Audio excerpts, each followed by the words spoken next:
Well, the Prime Minister last night met with billionaire Indian businessman Gautam Adani during his state visit to Delhi.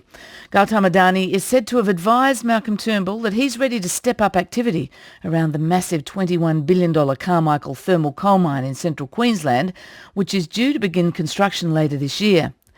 In the meantime, Adani is seeking a taxpayer-funded infrastructure loan to help build a rail link from the coal mine, likely to become one of the world's biggest open-cut coal mines. Barnaby Joyce is the acting Prime Minister. He's also the Minister for Agriculture and Water. He strongly supports the Carmichael project. He joins me in the breakfast studio. Minister, welcome. Acting Prime Minister, welcome to breakfast. I just keep going up and up, Fran. Anyway, it's great to be here, Fran. So the Prime Minister has met with Gautam Adani and other executives. They want this $900 million concessional loan from the Northern Australia Investment Fund to help fund a railway line from mine to the port. Great idea, isn't it? Is it? Why? Because what we're going to do, Fran, is we're going to make sure that we get about 3,000 people directly employed, about 10,000 people indirectly employed. We're going to have a capacity to open up a new coal precinct, the Galilee Basin. We're going to have the capacity for a 25 million tonne a year mine that's going to be supplying coal to a supercritical coal-fired power station, which it alone would supply about half of what the Queensland electricity grid would supply. It's a great. It might even be more than that. It might be half Australia, but it's a great investment in getting people out of poverty, providing electricity. We believe in not only just being citizens of Australia, but citizens of the world, and this drives things ahead. It gets money into our country, France, so we can balance the books and make a buck and do all the things that people want, pay their pensions, pay for services such as the ABC. This is a business. We've got to run it. We've got to make a buck. And we want to get this show up and running. And $16 billion investment is going to be great for the people who've just been through a major cyclone to make sure that we've got jobs on the go for them. That's what it's all about. Okay, so that's one view, and there's plenty of counter views on the number of jobs it's going to provide, on the impact of being a citizen of the world and all of that. The counter views from people outside the area who sit down in the suburbs and say, oh, well, we're happy with our life. We want you to, up in central Queensland, to stay poorer than us. And that's not a view that I condone. Well, let me go back to the financing of it, because whether the mine goes ahead is one thing, whether the government should kick in and give some money for it is another. Commercial finance is available for energy projects. Why is the Northern Australia Fund considering using public money to provide a concessional loan? Because amongst other things, it's a tipping point issue to get this mine going. Is it? The company said the mine could proceed without this help. I know the Greenies will go off their heads and they'll be all ringing me up and tweeting me right now, but I can deal with that. The other thing, of course, is that we want to make sure they've got open access for this line. We want other miners, Australian miners, to also get access to this line, so we can open up the Galilee Basin and turn this into a cash cow for Australia and earn a dollar, as well as turning on the power for other people in the world. We're going to have renewables. I know that. That's going to be a big part of the energy program going forward, but we're also going to have base load coal-fired power, and we've got to be realists, because if you're going to live with the butterflies, you're going to die with the butterflies. The company has said the mine could proceed even without this help. Well, I think that the mine is not up and running. We want to get this thing moving. We have got to be proactive in getting jobs going. I am absolutely for blokes and women who want to have a job. And there are people up there, and that's the thing they ask me. If you go to Depot Hill, if you're in Queensland, you're in central Queensland, as I have been, they say, what are you doing to get some jobs moving for us? And this is how we get these jobs moving. Job creation program to hand $1 billion to a private company that's going to make billions for its shareholders over 60 years. Is that what we do? Because it builds railway line, gets other coal precincts going, it gets other people employed in building that mine, gets money flowing around. That money itself creates other jobs. We've had other guys trying to get jobs into there, Fran. I put $130 million on the table for Rookwood Weir, and the Labor Party up there is just not interested. They're more interested in green preferences and not interested in building dams. And the money. So they don't want to build dams, so let's build a coal mine. 14 banks have refused to finance the Adani coal mine. You just told me that they had no trouble getting money. No, that's what they're saying. This is another part of the story, that 14 banks have so far refused to do it.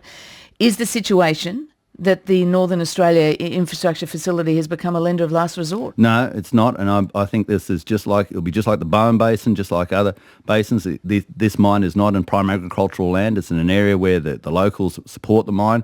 It's an area where the area supports the mine. It's not going into prime agricultural land. It's had the proper studies. We need to get this thing moving. If you want to get ahead of this nation, if you want us to keep the economic growth we're going, you've got to be a realist. You've got to understand what the world wants to buy off us, our agricultural product and our mining product.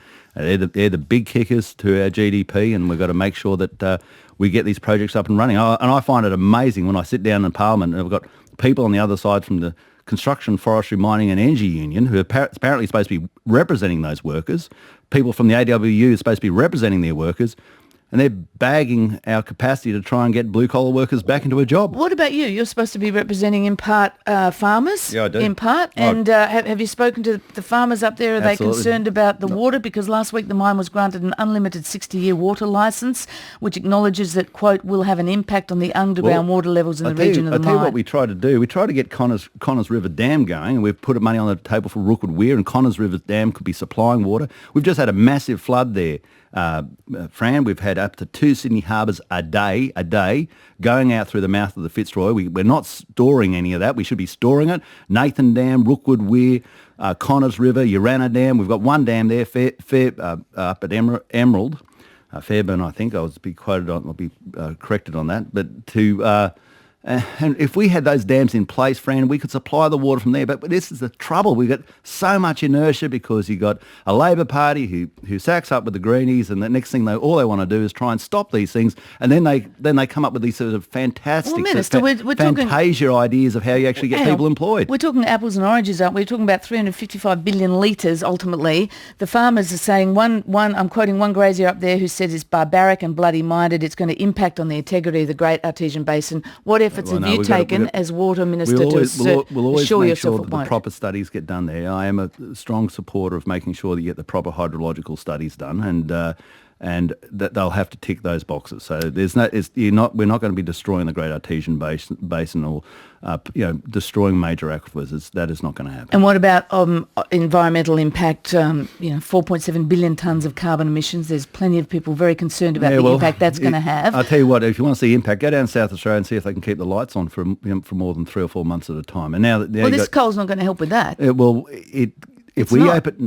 If we open that basin up, we have the capacity for the opening up of a new coal precinct that gives us the capacity to do other things like build our own coal-fired power station. Well, have you looked at the very striking satellite imagery from before and after the cyclone? You talked about the recent floods, Cyclone Debbie, that showed collator water spilling from the Abbott Point coal terminal. Over Cayley Swamp? In the Cayley Valley wetlands, yeah. Oh, yeah. The Cayley Valley wetlands, ladies and gentlemen, was built for duck shooters back in the 1950s. It's a man-made wetland built for duck shooters. So it doesn't matter if there's a massive contamination, which is what some researchers are saying. What we have is an international wetland that, if you go back to the history, was built for the purpose of shooting ducks. So now, that's a satellite imagery. We'll have to go through that in a more precise way. But look, we had a major cyclone there. If you want to see what the damage of a cyclone does, go out the reef. It's absolutely pulverised the coral in areas. But that's what happens with cyclones, and you get them. That's why it's called the tropics. But that's about risk. This is about making decisions that take in that risk. I mean, you talked about citizens of the world. The reef belongs to the world, and some people are saying this will damage the reef. If you go for zero risk, then we can just pack up and go home. We have got to be pragmatic. If you're living in a more competitive world, you've got to be pragmatic. You've got to mitigate your risk, but you've got to understand there will be risk. But I don't think that what you've got here with dust blowing over a man-made duck shooting pond is a major risk that means that we should be stopping Adani mine. You're listening to RM Breakfast. Our guest is the Acting Prime Minister, Barnaby Joyce. Barnaby Joyce, on another issue that is front and centre in terms of budget deliberations, and you are a member of the ERC, I know. The Treasurer gave a strong hint yesterday that he supports using superannuation to help first home buyers put together a deposit. Would that be a help to young people? Do you support that idea? Well, look, I will leave my discussions about what's in the budget till after the budget, because I'm in the invidious position of knowing what's in the budget.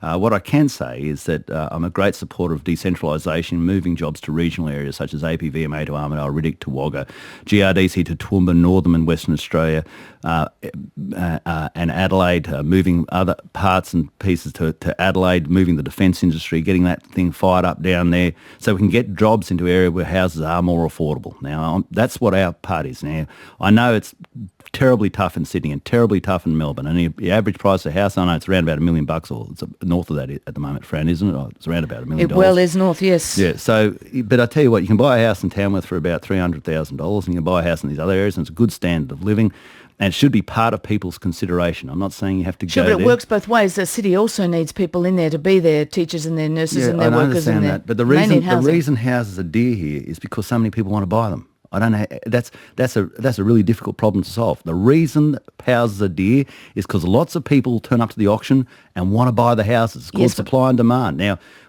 you got to be really careful, because if you start coming up with great ideas of how you're going to reduce the price of houses, then all the mums and dads out there, and the mums and the dads and the dads and the mums who are listening to this saying, are you coming up with a plan to reduce the value of my house? Because I'm not really keen on that idea. Yes, but Minister, the reason people buy houses is not necessarily to live in them, as the Treasurer himself told us yesterday. He says scrapping negative gearing would create a rental crisis, noting that 2 million Australians have an investment property. 90% of those own no more than 2 properties. So they're not just all buying those houses because they want to live in them. Yeah, but other people live in them, Fran.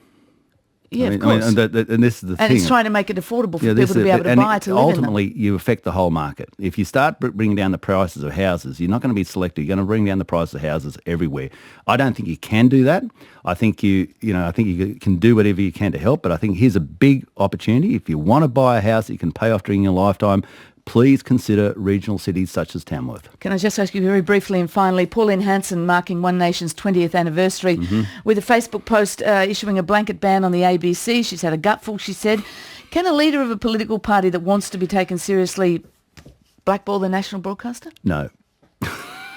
Well, I got enough problems trying to answer questions from my own side without trying to answer questions for them. I'll go insane if I start answering questions for them. Barnaby Joyce, thank you very much for joining us. Good on you, Fran. Barnaby Joyce is the Acting Prime Minister.